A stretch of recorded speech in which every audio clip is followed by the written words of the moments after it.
Good evening. You are watching AWANI Tonight with me, Saraya Mia.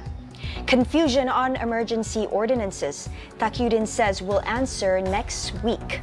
And no action taken against Hartal doctors as Parliament debates solutions. That's coming up.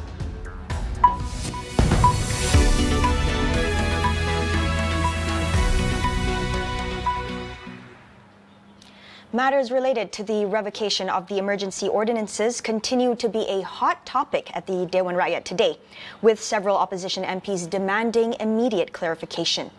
De facto Law Minister Datuk Seri Takiyuddin Hassan said he would give further explanation and answers to the issue on Monday.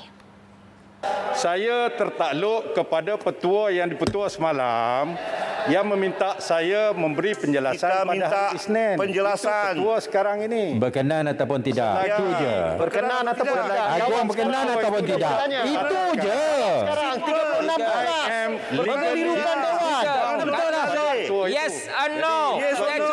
Tak hari Isnin. Yes or no? Bukan saya lari. Hari Isnin tak akan lari. In a surprise announcement in Parliament yesterday, Takiyuddin said all emergency ordinances had been revoked effective July 21st. MPs are questioning the legality of the decision, while others queried the implication of ordinances being enforced after the date of revocation. Persoalan yang bermain di minda rakyat di luar sana adalah kalau saya menghadapi satu kes yang melibatkan kompaun RM10,000, saya perlu hadir di mahkamah esok. Perlukah saya mengaku salah kepada kesalahan itu? Apa akan berlaku kepada kes-kes tersebut? So saya ingin penjelasan. Kalaulah benar kenyataan ini, tolong tunjukkan bukti. Questions were also raised whether the government had overextended its executive power by announcing that it had decided to revoke the emergency ordinances instead of a formal declaration by the Yang di-Pertuan Agong. We'll be taking a closer look on the status of the emergency ordinances as frustrations mount and questions remain unanswered. We speak to our guests about day 2 of the special parliament sitting. That's coming up on Consider This. Gua Musang MP Tan Sri Tengku Razali Hamzah has requested for his seat in the Dewan Rakyat to be moved to the independent bloc. In a letter sent to Dewan Rakyat Speaker Dato' Azhar Azizan Harun, the UMNO veteran requested to be shifted as he does not want to continue to be in the group that supports the current government. Razali is the first UMNO MP to make that formal request since the party withdrew support from the Perikatan National Government. Meanwhile, Azhar, in a media statement today, confirmed receiving the letter, adding that he has instructed the Secretary of the Dewan Rakyat to take appropriate action as per Razali's request. Parliament's Public Accounts Committee today urged the government to set a ceiling price for the Sinovac vaccine. This is after the government approved the sale of the vaccine in the open market next month. PAC Chairman Wong Kah-Woh urged the government to ensure the maximum retail price is reasonable so it doesn't burden the public. He noted that the advertisements of the price of the vaccine were on the high side but did not elaborate further. Pharmaniaga Berhad will be selling 14 million doses of the Sinovac vaccine from next month. The Special Committee on Access Guarantee to COVID-19 vaccine supply is expected to announce an end-user price next week. Labuan has become the first among federal territories and states in the country to reach 80% of its adult population fully vaccinated against COVID-19. This is achieved 3 days earlier than the targeted date of 30 July. Labuan has immunized 54,800 of the 68,500 adults eligible under the National Immunization Program. As such, Minister Tan Sri Anwar Musa has said that Labuan is ready for Phase 3 of the National Recovery Plan. Hundreds of contract doctors staged a peaceful walk yesterday, demanding for their concerns to be addressed. While the government has agreed to extend the contracts of about 14,000 medical doctors for 2 years, the movement called for a review of the system that can offer them better job security and career progression. How do we move on from here? And what are the gaps to be addressed? We asked Malaysian Medical Association's Dr. Vijay Ganasan.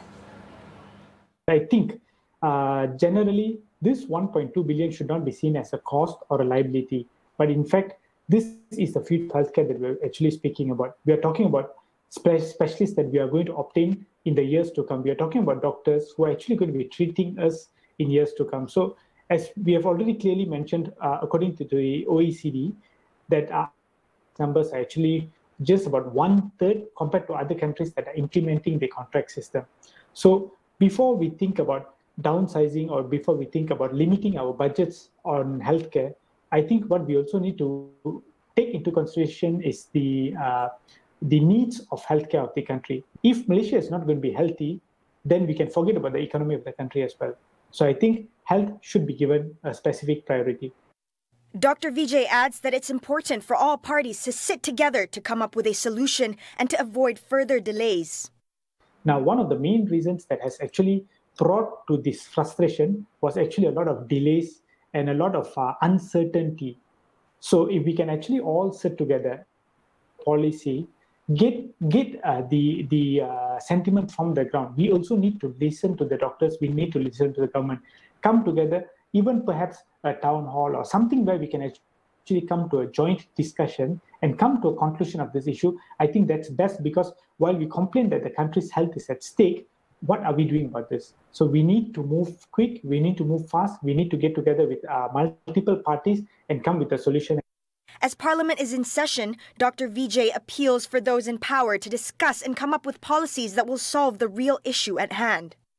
So we are reaching out to the parliamentarians to bring up this issue, to solve this issue once and for all. We cannot be delaying this whole issue again and again. Now, while I respect the decision of the Prime Minister to actually extend the whole contract for 2 years and allow specialization, give it the benefits and perks and all that, but I feel at the end of the day, the policymakers need to get on the ground and solve this matter once and for all. Last week, the Prime Minister said contract healthcare workers would be offered a 2-year contract of service upon completion of their compulsory service period. The government also agreed to offer the group fully sponsored study leave to pursue specialization while it worked out pensions issues related to hiring them permanently. The Hartal group, however, has called the offer half-baked, demanding permanent employment, which come with better salaries and also postgraduate and specialist paths to advance their careers. Health Minister Datuk Sri Dr. Adham Baba has assured that no disciplinary action will be taken against contract doctors who participated in yesterday's strike. He said in Dewan Rakyat that the group had the right to gather and express their views. Meanwhile, Adham said the government will outline interim, medium and long-term plans to address junior doctors' demand for permanent positions. Opposition MPs said they support the government if doctors are given at least 8 years of service contract, which will allow them to finish their postgraduate degrees in areas of specialization. Ini adalah interim. Kita bawa. Bukan, tak boleh begitu. 2 tahun. You got to give at least 8 years. Terus lagi 8 tahun. Ya, 8 tahun kita sokong. Kita akan sokong bersama menteri. Ya. Tapi bukan 2 tahun. Sila sokong nanti kalau kita bawa. Itu tak cukup. Kita minta 8 tahun. 8 tahun. Itu yang dituntut oleh mereka paling tidak. Actually 10 tahun. But give them 8 years. Not 2 years. You cannot do postgraduate studies in that time. Please, understand that. At the time being kita ambil 2 tahun lagi. You bring it tomorrow, I will support tomorrow. Tapi bila tahun boleh tak? Jangan kelirukan keadaan. Kita ada interim program, moderate program dan juga long term program. Dr. Adham said the government will need to amend 2 acts before junior doctors' requests can be granted, namely the Pensions Act 1980 and Medical Act 1971. We'll take a short break. Stay with us.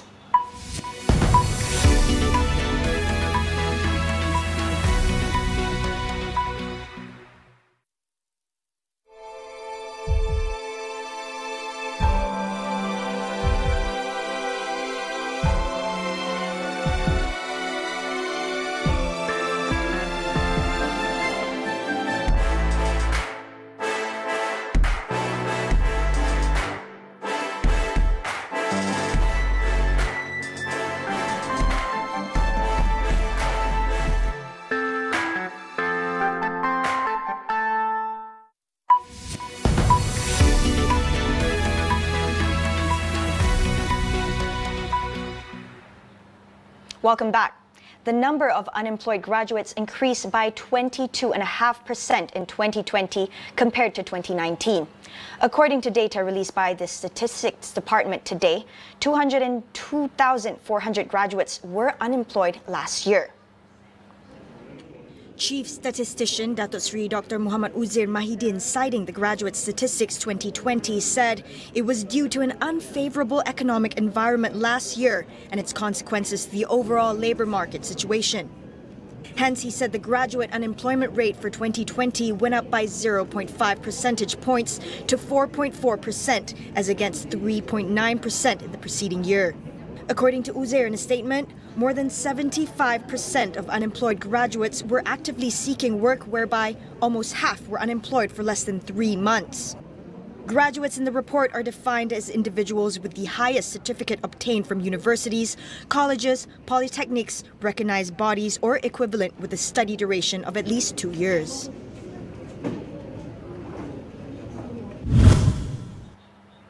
On the international front, Thailand today started transferring patients positive for COVID-19 from hospitals in Bangkok to their hometowns for treatment.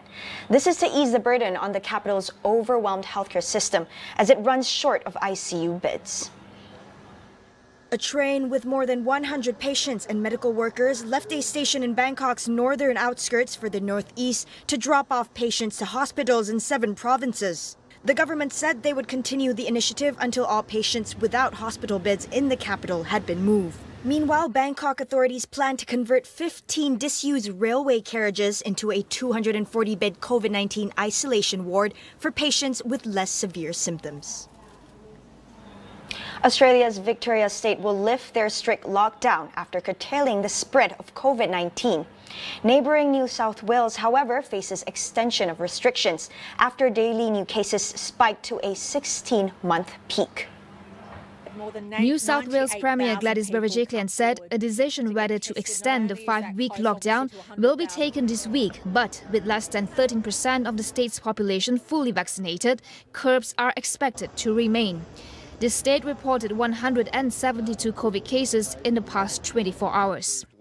In contrast, Victoria State said most restrictions imposed on July 15th will be removed from Wednesday after recording just 10 infections of people already in quarantine. Its residents will now be allowed to leave home freely and schools will reopen, although households will not be permitted to have visitors. South Australia said it will also lift a lockdown on Wednesday after it recorded 0 COVID cases in the past 24 hours.